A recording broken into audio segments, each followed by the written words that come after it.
You know what's funny is that I got a comment, and I apologize that I don't remember the name because I read it yesterday and I was gonna respond, and then I started doing like so many other things. But thank you. I didn't know you could see that. I genuinely did not know. I didn't know you could see the poster right there. I thought you guys could only see the PC, but it's cool. I love Fooly Cooly. Maybe not the new season, but it is what it is. Anyhow, Henshin a Go-Go, baby. What's good, guys? Yoku here. And thank y'all. I don't know how many new people we have, so if you're new and you're seeing Iyo for the first time, I make some really wild takes and I back them up. That's the best way to put it. As you guys saw, if you came from Vulcan's, the Tamias Cup, right, from Vulcan's channel, you see exactly what I've been talking about. I saw a lot of you in the comments, bro. Y'all came in deep. Thank you. Thank you. Y'all were in there deep, bro. Like, yo, Iyo's the dual DPS king. He's been talking about Topaz. He's been talking about dual DPS for months now. It's so nice to see him be able to like do this, right, in a tournament fashion and show everyone that, like, yeah, no, dual DPS is definitely competitively viable with hyper carry. So I'm like, yeah, you know, it is what it is. And then I put Himeko on the map. Come on, bro. I put Himeko on the map. You go read the comments. Go read the comments. You guys will see just how many people are looking at building Himeko or using Himeko. We got a lot of Himeko survivors out here, okay? Anyhow, I want to go over my run with you guys and show y'all. So I think I'm gonna use their stuff to go over, and I'll probably just kind of like explain some things with you, but I feel like it might be easier. I do my, you know what? It's fine. It's whatever. All right. So before we do that, let me go over like the ban phase, right? Which are the pick and ban. Let me see if I can get all of it. Just to explain my thought process behind all of this. I had help with Sarah, and then obviously I was teamed up with Moon. I hadn't played this MOC yet. We did this, and I already knew that I was gonna ban Mei. Like I felt it in my bones. I was like, no one's gonna leave Mei on the table, so Mei is gonna get banned. But they didn't ban Mei, so it was too easy to like not, right? If they didn't ban Mei, I had to get Mei. There was no one else on the table that was more important than Mei. I've explained this in the previous video that you guys can go watch. I've explained it in like 12 other videos. Mei is just too good of a character, too strong, the best character in the game. I don't really care about having Ho-Oh or not. Now I have multiple setups with Topaz and Ratio, Himeko and Topaz, Swan Ratio, whatever, any kind of dual DPS thing. 9 times out of 10, I probably have something already prepped for it. My biggest drawback to a lot of these is whenever I am forced to do hyper carry, or I'm forced to do hyper carry with no sustain. So in the case of having my 2 DPS characters plus Mei and then not having sustain, I'm way more comfortable doing that. The biggest thing though was the imaginary side. There was a point where, oh, here we go, they banned Locha. Doggos and Smack banned Locha, which was very confusing to me because I was gonna pick up Locha, not because I needed him, but because in the event they picked up Ratio, or they banned Ratio, I guess, then, you know, we would have gotten Locha. But it was like a lot of counter drafting started to happen. After this point, we banned Hanya because their first pick was Tingyun and Pela. And Tingyun and Pela, I already know that's like the typical 0 cycle combo, right? Tingyun, Pela, probably your main DPS character, and then a sustain, or Bronya if you're trying to push it, whatever. But these two together are usually what players use in order to get a 0 cycle or a 1 cycle. So I was like, okay, they already have that core. I don't want them getting anything else, because you can give Pela to a different team and then you can put Hanya and Tingyun together and still get the 0 or 1 cycle.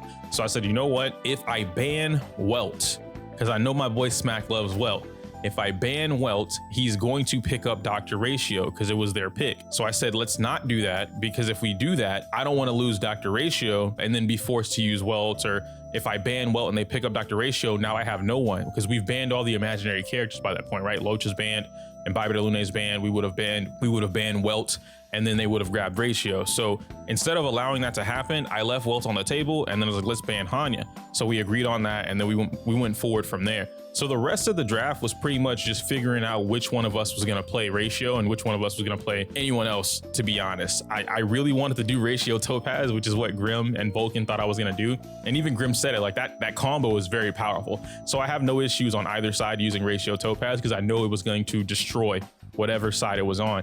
But Moon did not allow me to have Ratio Topaz. Man, dude, guys, don't get girlfriends. Anyhow, I'm very confident in my Himeko. You guys know that I like Himeko, or rather you saw that I like Himeko, but yeah, whatever. Anyway, let me go over the actual stuff here, and then at the end of the video, I'll go over the build like you guys were asking for. In this one, so definitely keen to see how we go for survival. Yeah, and then I explained, and I'll explain the builds too as well, but I explained the no sustain thing, and mainly being Moon's ideal was Asta as well. I do not like Asta. I like her now, but I did not like Asta before this because I feel like Asta is definitely one of those characters where you have to like constantly keep the stacks up or have E6, and thankfully I had E6. I know that I have an E2 Mei that's not on purpose. I know a lot of y'all might be new, but the people who watch me, E2 Mei was a complete accident. All right, I did not shoot for E2 Mei at all. I was going for another Shui Yi, and first 10 pull after I'd already gotten a Mei,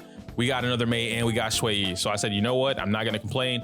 It just sets my Mei up like forever future proof. Himeko cannot control that, and then Topaz. Topaz is the only character that I definitely went for E1 S1. Like I knew I wanted Topaz E1 S1. So these Eidolons do contribute to me being able to clear the cycle as fast as I did. But the only ones that mattered are E1 and E1, like E1, and then Himeko maybe. I don't remember if it's childhood or convergence. One of them boosts her crit rate or something like that, or attack whenever there's 80%, whatever. That might be it. But the E2s don't matter as much in what I had going on. I still would have been able to clear it a one cycle, or if at most a 2 cycle. And so here, because Joppa Lady, I always forget her name. Joppa Lady's not weak to fire. I have to crush her. I have to take her out. I have to get her out of here fast. That was something that we fiddled around with for a little bit on whether or not I was going to do the official run with attacking the monkey or attacking Joppa Lady to get the monkey out, because the monkey hits you, he does so much damage. But Joppa Lady is the biggest threat on this one if you can't take her out, because Joppa Lady has the wind shear, and wind shear just starts to stack. You don't have a sustain on this team, so you really want to take her out as fast as possible. Thankfully, we had a lot of, I guess like I forced a lot of opportunity to do that. The reason I did bring Himeko on this team versus anyone else like maybe go knifing is because if I do break the monkey, then Himeko gets Robot Jones. If I, for whatever reason, was able to break Joppa Lady, then I also get another Robot Jones. So there's different ways that I could go about doing this particular build to get what I want. The only thing that I'm really looking for, to be honest, would have been like a physical or lightning version of Asta or Ruan Mei, and that would have been perfect. It's important to activate domain expansion, Mei's domain expansion. So you see here, the 71K, that was a lot, right? Like, that's a good damage. I didn't think it was a lot at the time, but a lot of y'all think that's a lot of damage. So I'm like, okay, it's a lot of damage. I'm not gonna complain. But now you see the wind shear starting to stack up, Mei's taking damage. And this part in particular, when the monkey gets up, I have to make sure to not skill with certain characters so that they don't take the damage. So I had to skill with Topaz or Asta in that previous turn so that Mei didn't get clapped by the monkey doing his stuff. And now that we've had that, I can go ahead and pretty much start this so I clear it out, or try to clear it out as fast as possible. Activate the dance, and now that jumps everyone up. Mind you, guys, I don't even have, if I had a dance 5, like an S5, I think this might have been, I don't want to say a 0 cycle, but it definitely would have been much closer to a 1 cycle, like, or much closer to a 0 cycle in a sense, where like I didn't almost make it to the 2nd cycle. And with the Eidolons that I do have, I probably could have gotten a 0 cycle. I'm not entirely too sure. I've never actually gotten to play with the dance S5. I don't have one, so. The speed this team along and just cycle through those enemies. I do imagine we will kill that non-weak to fire enemy before its next turn, which is going to be fantastic and allow us just to basically rinse out that monkey, hopefully without taking any. There we go. So now Joppa Lady's gone, no more wind shear, and I still have 2 things to do. I'm going to go ahead and get this up. So now Mei, I know Mei is going to be able to go again. She's going to activate her domain expansion before anything happens, and I don't have to worry about the monkey attacking her right now. So I'm free to build up skill points. I'm free to use skills, whatever the case may be, just so that I could keep it going. I use it on Asta right here though, although I didn't need to, but I did it not thinking at the time that the delay was still on the monkey. So I could have done another basic attack, which possibly would have set me up to be able to use a skill on Himeko later on so that I could clear out the incoming enemy. This part though, this sucked. Not because it was bad. I really wanted to hold on to Topaz's ult until the next cycle, or until the next wave of enemies, but I knew that Numby wasn't gonna be able to take it out. What I should have did, I should have done attack, let Numby go, and then ults, and then let Numby go again. But I didn't do the correct order, which is a little unfortunate because it allowed the monkey to go. Had I done it and the monkey didn't get to attack, I would not have taken this damage from Asta. which wouldn't have put me in as critical of a situation that I was in before. But I ended up making it work out in the end, so it kind of feels good. Basic attack here, just because I didn't know I was gonna do like 40k. I'm not gonna. I know my Topaz hits hard with basic attack. I did not know it was gonna do like 40k, but I was doing the basic attack so I could build up the skill point, and that if I killed, I get to keep Numby. If I didn't kill, it's a waste of Numby. It's not that big of a deal. Probably would have been a big of a deal in the like looking at it in the long run, if you will, like hindsight, but I don't know. It's fine. Everything stacks on this guy. I have the follow-up attack damage on this guy, so now I can start building back up my meter. I call it meter like a fighting game. Wow. I can build up my energy so that I get everything going. The run was pretty smooth as far as like what I wanted to do. I think the biggest thing was just RNG on who got hit and how I could influence that. Like Mei has red health now, right? Thankfully she doesn't have any wind shears, but the biggest drawback was definitely building up everybody's ultimate again. Like Topaz doesn't have her ultimate anymore, and she's at the bottom of the cycle here. So I had to make it in a way where she was definitely gonna get that ultimate, because I knew if she got the ultimate, I could just melt his meter like that. Yeah. And then for those that might be asking, the reason I'm doing it this way, you see that Asta is at the top, right? Asta's gonna go again before the end of the cycle, which possibly will allow me to get her ultimate back, and then dance and bring at least one more. I was praying that it would have been Topaz, to be honest, but bring at least one more character up to the front just in case the deer did not go down. But I had it in my head to be able to do that, which is why I did it that way. Yeah, and I'll get my ultimate right here. Boom, get ult, pop ult. And I was trying to make it so that Himeko would get the break, which is why I went for skill and then Numby. But I wasn't able to get that break off with Himeko. I couldn't get the ult, so I just kind of let it rock. Yeah, and then from this point forward, the freeze would definitely help out. So here, I'm not gonna lie to y'all, dude. I was just as surprised as y'all when when this moment happens. I was just as surprised as you guys. I knew that Mei was gonna come through. I knew Mei was gonna freeze. Mei getting the break, like that extra little bit of energy from breaking him, giving me the ultimate, and then Himeko coming through to do her Robot Jones. This moment right here made or broke everything. 145. Oh my gosh. Like if y'all saw the actual recording of when I did this, and I was like, yo, what? I was ecstatic.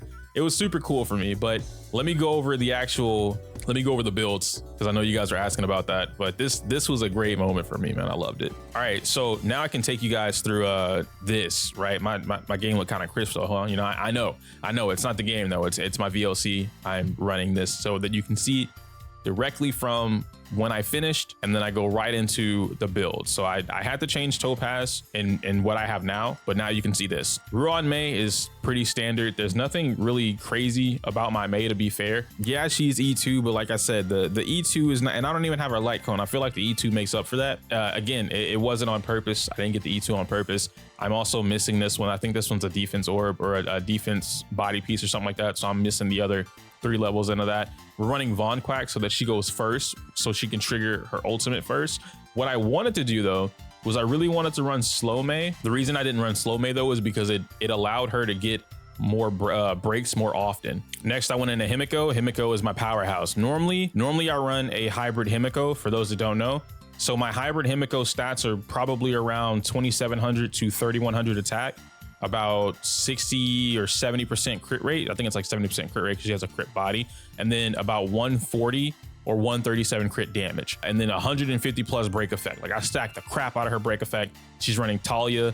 She has break pieces along with the fire. So the reason I run that in particular is because I want to focus on Himeko being the breaker as often as possible. And when she breaks, Robot, or anyone breaks for that matter, Robot Jones takes advantage of the crit because of how often the little machine hits the blades. And then her break effect is solely for her own personal damage. When she gets a break, boom, big dick damage. That's what I was going for. She also has the fire damage orb because, you know, in her case, she kind of wants it. Genuine's light cone. Himeko's light cone would not have done any good here because I didn't have the multitude of enemies that were going to be on the field.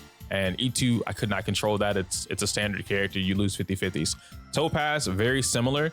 She's got about 3,300 attack. And if you notice, neither of my DPS characters are running speed boots. The reason I'm doing that is because I have Asta on the team. I also have Ruan Mei's speed from her own, like Mei's cracked, bro. So on and so forth. The crit rate is a 72, so like almost a 1-to-2, right? If I would have had like 180, then I think that would be a 1-to-2, like a really good 1-to-2 ratio, but it is what it is. I couldn't control too much of it. But you notice I'm not running my fire damage orb. I only have 16%, which is pretty much coming from her own traces. I'm running attack percent orb with attack percent boots. The reason I'm doing that is because I have Mei on the team. So with Mei on the team already giving me a 60-something% damage increase, I wasn't really missing the fire damage, but I was missing attack percent. So I went ahead and just swapped them over. That's something that Mei allows you to do, is mess around with different builds so that you don't need to have an orb on them. And then of course Asta, which is fun story about Asta, right? Hold on, so I told you guys earlier that I don't like Asta, right? My Asta was not built. I 2-cycled this run with Asta, and Asta was level 50. She didn't have, I think she only had literally two relic pieces on her, boots and then a body. And that was it. I didn't have anything else. And I 2-cycled with her. I gave her dance, dance, dance. Once I realized that, okay, if I could 2-cycle with like a badly built Asta, I feel like I could do way better if I build Asta. So I went ahead and did it. I got her up to 70 out of 70. And you'll notice, because she's not ascended, right?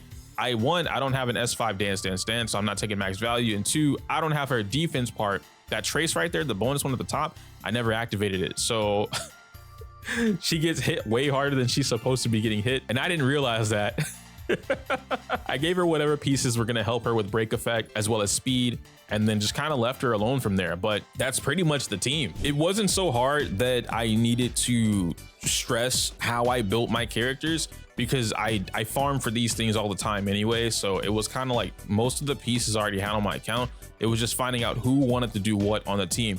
And that goes into a lot of what I always try and talk to you guys about, is that team building. And big shout outs to everyone, right? Like, I always glorify Smack. Is glorify the word? Maybe praise. I give Smack a lot of praise, because Smack is able to team build in a way that, you know, I wouldn't even think of, right? And I obviously, I'm gonna say this because I know she's catching flack and all that kind of stuff, but woman whose name starts with a D, not Destiny, the other D, and it ends with a Y. I guess Destiny also ends with a Y. I'm not gonna say her name because I don't feel like catching flack for it, but point being is that she is phenomenal at building teams as well, and pulling out different abilities, I guess, if you will, right? Like, she'll run 3 dances and then force a 100% uptime, and I'm like, how do you do this?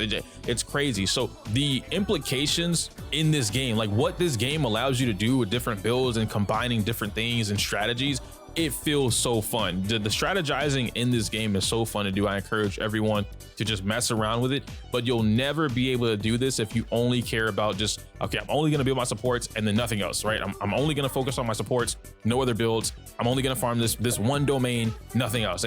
You have to play around with the game. You have to experiment. You have to get fun, creative, and then you'll have so much more fun when you actually play the game and you do stuff like this. So I'm glad that you guys were able to see my side of this.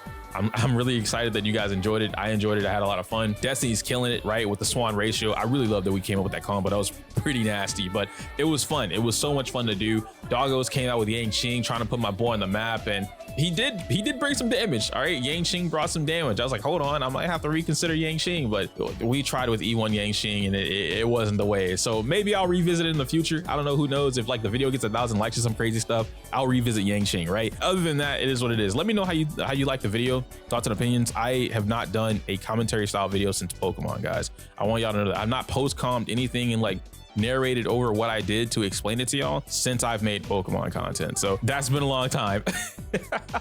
I can't say my usual outro because it's inappropriate for YouTube. If you want to see the Himeko stuff, I have like 3 videos about Himeko. I'll link them somewhere around here in the space. But yeah, smell you later.